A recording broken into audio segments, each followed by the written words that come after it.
ప్రేక్షకులకు నమస్కారం అండి. ఈ మధ్య చాలా ఎక్కువ మంది ఫోన్ చేసి అడుగుతున్నారు. మాకు సంతానం లేదు. మీ దగ్గర మందులున్నాయని. చాలా రకాల మందులున్నాయి. అద్భుతమైన మందులున్నాయి. నిన్నే మాకు ఒక పేషెంటు సార్ 2 నెలల్లోనే నేను కన్సీవ్ అయ్యాను. చాలా హ్యాపీగా ఉందని ఆ అమ్మాయి ఫోన్ చేసి చెప్పడం కూడా జరిగింది. మీరు కొన్ని ఆహార నియమాలు పాటిస్తా మేమిచ్చిన మందులు కనుక తీసుకుంటే 3-6 నెలలు లేకపోతే సంవత్సరం లోపల 100కి 99 మందికి సంతానం కలగటానికి అవకాశం ఉందండి. మీరు బయట ఎక్కడో లక్షలు ఖర్చు పెట్టేసి శరీరాన్ని గుల్ల చేసుకుని, డబ్బు లేకుండా ఇల్లు గుల్ల, శరీరం గుల్ల 2 చేసుకుని ఇబ్బంది పడక్కర్లేకుండా ఆయుర్వేదంలో నేనే కాదు అనేక మంది వైద్యులున్నారు. ఈ సంతానలేమి అనే దానికి ఆయుర్వేదంలో కొన్ని వందల మంది మందులు ఇవ్వగలరు. నేను గొప్పవాడినని నేనే ఇస్తాను, నేనిస్తేనే సంతానం కలుగుతుందని నేను చెప్పట్లేదు. ఏదైతే శాస్త్రంలో అద్భుతంగా రాశారో ఆ అద్భుతాలు మేము మందులుగా తయారు చేసి ఇవ్వటం జరుగుతుంది. వాటి వల్ల మీకు సంతానం కలుగుతారు. సంతానం కలిగిన తర్వాత చాలామందికి ఇబ్బందులు వస్తాయండి. ఏమి ఇబ్బందులు అంటే, సార్ మాకు పాలు లేవు అంటారు. లేకపోతే కొంతమందికి మాకు మెన్స్ట్రువల్ సైకిల్ సరిగ్గా రావట్లేదండి అంటారు. కొంతమంది ఏంటంటే అసలు మెన్స్ట్రువల్ సైకిల్ వచ్చినా గర్భం రావట్లేదండి అంటారు. లేక గర్భం వచ్చిన తర్వాత మాకు వికారం, వాంతులు ఇవన్నీ చాలా ఇబ్బందిగా ఉందండి, ఇబ్బంది పడుతున్నాం అంటారు. ఈ అన్నిటికి ఒక్కొక్క దానికి ఒక్కొక్క పరిష్కారం చెప్తానండి. మెన్స్ట్రువల్ సైకిల్ పెర్ఫెక్ట్గా వచ్చిందనుకోండి, వచ్చినప్పుడు ఏమవుతుందంటే సంతానం కలగటానికి అవకాశాలు అనేవి పెరుగుతాయండి. ఈ మెన్స్ట్రువల్ సైకిల్ రావడానికి కొంతమందికి హిమోగ్లోబిన్ తక్కువ ఉండటం వల్ల రాకపోవచ్చు. వాళ్ళు ఏం చేయాలంటే, మనకి ఐరన్ ఎక్కువగా ఉన్నాయి ఉసిరికాయలు, గుంటకలగర పప్పులో వేసి వండుకోవటం వారానికి 2-3 సార్లు.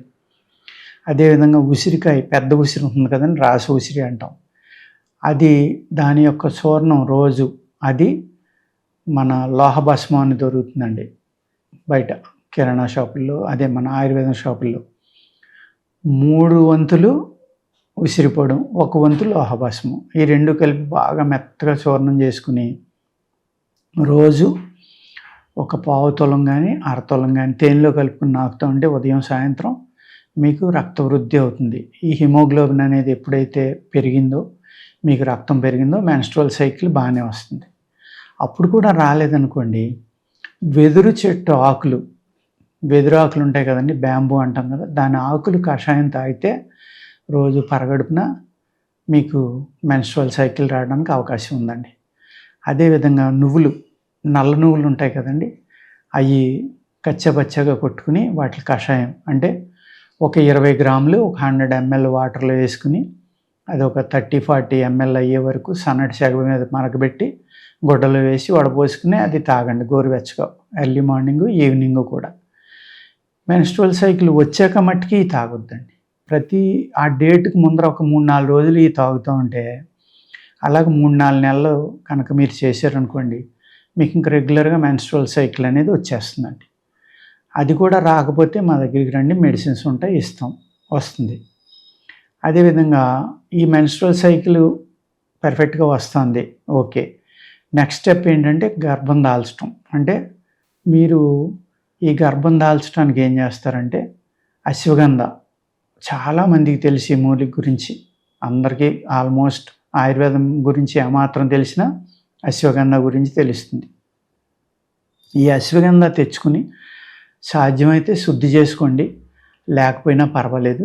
బాగా ఎండబెట్టి, మట్టి వేర్లు కదా అది, అంత దుంప కాబట్టి మట్టి, ఇసుక ఇలాంటివి లేకుండా శుభ్రంగా కడుక్కుని ఎండబెట్టుకుని చూర్ణం చేసుకోండి. ఆ చూర్ణాన్ని ఏం చేయాలంటే ఒక అరతులం ఉదయం సాయంత్రం కూడా పరగడుపున, ఉదయం సాయంత్రం ఏమో తినడానికి 1 గంట ముందర ఖాళీ కడుపుతో ఉండగా ఒక పావు సేరు ఆవు పాలే, అర్థమైంది కదండి, అది కూడా నాటావు పాలుతోటి మీరు ఉదయం సాయంత్రం మెన్స్ట్రువల్ సైకిల్ అయ్యి స్నానమైన వెంటనే ఒక 10-12 రోజులు ఇలా తాగండి ప్రతి నెల.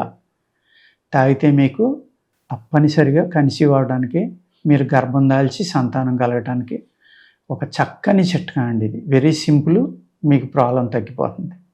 ఓకేనండి. ఫస్ట్ స్టెప్ అయింది, సెకండ్ స్టెప్ అయింది. ఫస్ట్ మెన్స్ట్రువల్ సైకిల్ రావడం అనేది మోస్ట్ ఇంపార్టెంట్. సెకండ్, గర్భం దాల్చడానికి కావాల్సింది. థర్డ్, గర్భం దాల్చిన తర్వాత మీకు వికారం అయ్యి వాంతులు చాలా ఎక్కువగా అవుతున్నాయండి, మాకు ఇబ్బందిగా ఉంటుందంటారు కదా. వాళ్ళు ఏం చేస్తారంటే ఆ వాంతులు వికారం కూడా తగ్గటానికి ప్లస్ బలంగా ఉండటానికి గర్భిణీ శిశువు ఎవరైతే ఉన్నారో కడుపులో ఉన్న శిశువు బలంగా పెరగాలి, మీరు ఆరోగ్యంగా ఉండాలి. ఈ రెండు కలగాలంటే ఏం చేయాలంటే ఉసిరికాయ తీసుకోండి, రాసి ఉసిరికాయ. మళ్ళీ ఆ ఉసిరికాయని ఏం చేస్తారు, చుట్టూరు తొన్నల కింద ఉంటుంది కదా, కట్ చేయండి దాన్ని చాకుతోటి. కట్ చేసిన తర్వాత మంచి తేనె, ఒరిజినల్ తేనె ఎక్కడుందో చూసుకోండి, 1 గంట ఎండలో పెట్టిన తర్వాత ఆ తేనెలో వేయండి.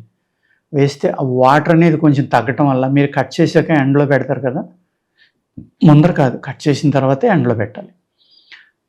ఆ వాటర్ క్వాంటిటీ అనేది తగ్గుతుంది. దాంట్లో తగ్గినప్పుడు ఏమవుతుందంటే మీరు తేనెలో నానబెట్టినప్పుడు అవి బోజు కానీ పాడకుండా ఉంటుందన్నమాట. ఫంగస్ కానీ ఇవన్నీ పట్టకుండా ఉంటాయి. దానిని మీరు నానబెట్టుకుని డైలీ 1 ఉసిరికాయ అయినా తినాలి గర్భిణీ స్త్రీ. అలాగ 2వ నెలలో మొదలుపెట్టి కనుక పురుడొచ్చేదాకా తింటే మంచి బలమైన సరిపడి వెయిట్ ఉన్న శిశువుకి ఆ తల్లి జన్మనిస్తుంది. ఆ తల్లి కూడా బలంగా ఉంటుంది. నీరసం కానీ లేకపోతే వికారం కానీ వాంతులు కానీ ఇవన్నీ తగ్గి చాలా బాగా పనిచేస్తుంది అనమాట. అందరూ తినలేరు, తినగలిగిన వాళ్ళు మ్యాక్సిమం ట్రై చేయండి. దానివల్ల మీకు చక్కని సంతానం కలుగుతుంది. నెక్స్ట్ తర్వాత బిడ్డ పుట్టిన తర్వాత చాలామంది ఈ మధ్యన కంప్లైంట్లు ఏంటంటే పాలు ఉండట్లేదు, పిల్లలకి సరిపడి పాలు పట్టలేదు, బ్రెస్ట్ ఫీడింగ్ సరిపోవట్లేదు అని కంప్లైంట్స్. దానికి అనేక రకాల ప్రొడక్ట్స్ మళ్ళీ మార్కెట్లో. అలా కాకుండా మీరు ఒక 2 చిట్కాలు చెప్తాను, ఇందులో చాలా బాగా పనిచేస్తాయి, మీరు చూసుకోండి. అతి మధురం బయట దొరుకుతుంది, ఆయుర్వేద షాపుల్లో దొరుకుతుందండి, దాన్నే ఎస్టి మధు అంటారు. ఈ అతి మధురాన్ని తెచ్చుకుని మీరు జాగ్రత్తగా పౌడర్ చేసుకుని, ఒక అరతులం పౌడర్ ఉదయం, అరతులం పౌడర్ సాయంత్రం, పటిక బెల్లం కలిపిన పాలతోటి ఒక 100 to 200 ml మిల్క్తో కలిపి తీసుకోండి ఉదయం సాయంత్రం. మీకు బ్రహ్మాండంగా పాలు పడతాయి. అర్థమైంది కదండి. అతి మధురం ఫస్ట్ది రక్తం పెరగడానికి, రక్తం శుద్ధి అవ్వటానికి. రెండోది మీరు మెన్స్ట్రువల్ సైకిల్ రావడం. మూడోది గర్భం దాల్చడం. నాలుగోది గర్భం దాల్చిన తర్వాత శిశువు తల్లి ఆరోగ్యంగా బలంగా ఉండటానికి, మంచి శిశువుకి జన్మనివ్వటం కోసం టానిక్. అద్భుతమైన టానిక్ అది తల్లులకి. ఏది? ఉసిరికాయ అనేది. అర్థమైంది కదండి. 5 ఈ పాలు అయితే సరిపోలేదు వాళ్ళకి, 4వది పాలు కలగటానికి, వికారం తగ్గడానికి ఒక స్టెప్ అయితే పాలు వృద్ధి అవటానికి. ఈ 5 రకాలు అయినా మీరు జాగ్రత్తగా వాడుకుంటే మీకు చాలా చక్కని సంతానం కలిగి మీకు ఆరోగ్యకరమైన పిల్లలు పుట్టడానికి, అంటే పిల్లలు పుట్టని వాళ్ళకి పిల్లలు పుడతారు, తల్లి బలంగా ఉండటం వల్ల మంచి సత్సంతానం కలుగుతుంది. పుట్టిన తర్వాత మళ్ళీ పాలు సరిపోలేదంటే అతి మధురం చెప్పాను. ఇంకొకటి పాలు కోసం చెప్తున్నానండి. మీరు గోధుమలు ఉంటాయి కదా, ఎర్ర గోధుమలు తీసుకోండి, వాటితోటి పూరీ చేసుకోండి. ఆ పూరీ వేపించడం నెయ్యిలో వేపించాలండి. అర్థమైందా? నూనెలో కాదు, నెయ్యిలో వేపించి అది పంచదార పానకంలో వేయాలి. ఒక మంచి స్వీట్ అన్నమాట. అది తీసి మళ్ళీ పాలల్లో ముంచుకొని తినాలి. అర్థమైందండి. మీకు కావాల్సినన్ని పాలు ఏర్పడతాయి. తల్లి మంచి బ్రెస్ట్ ఫీడింగ్ సరిపోని వాళ్ళకి చాలా చక్కని చిట్కా అన్నమాట ఇది. ఏం చేయాలి? మీరు ఎర్ర గోధుమలు తీసుకుని శుభ్రంగా కడుక్కుని దాని మీద కెమికల్స్ కానీ ఏమీ లేకుండా, ఎందుకంటే గోధుమలు కానీ బియ్యం కానీ నిల్వ ఉంచడానికి ఏదో ఒకటి కలుపుతారు కదా పురుగులు లేకుండా, అటువంటి కలిపింది ఒకవేళ తెచ్చుకుంటే సైడ్ ఎఫెక్ట్ లేకుండా ముందరే చెప్తున్నా, ఆ గోధుమలు తడిగొడ్డతో తొడవటం కానీ కడిగేసి ఆరబెట్టుకోవడం కానీ చేయండి. వాటిని సన్నని చూర్ణం చేసుకోండి. మీరు పూరీలు ఎలా చేసుకోవాలో తెలుసు కదా, మైదా పూరీ కాకుండా గోధుమ పిండి పూరీ అన్నమాట. ఈ పూరీని నేతిలో వేపించిన పూరీ, ఆ పూరీని మళ్ళీ పానకంలో ముంచాలి. పంచదార పాకం కానీ పటిక బెల్లం పాకం కానీ ముంచి తీసి పాలలో ముంచుకుని తిని ఆ పాలు తాగేయండి. మీకు 100% పాలు పట్టడానికి చాలా అద్భుతమైన చిట్కా అండి ఇది.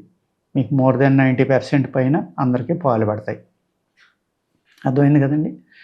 స్త్రీలకి గర్భం కలగటానికి, హిమోగ్లోబిన్ పెరగడానికి, రక్తశుద్ధి అవ్వడానికి, వికారం తగ్గడానికి, బేబీ వెయిట్ పెరిగి ఈ 3 నెల, 4 నెల, 5 నెలలో అబార్షన్లు అంటారు చాలామంది.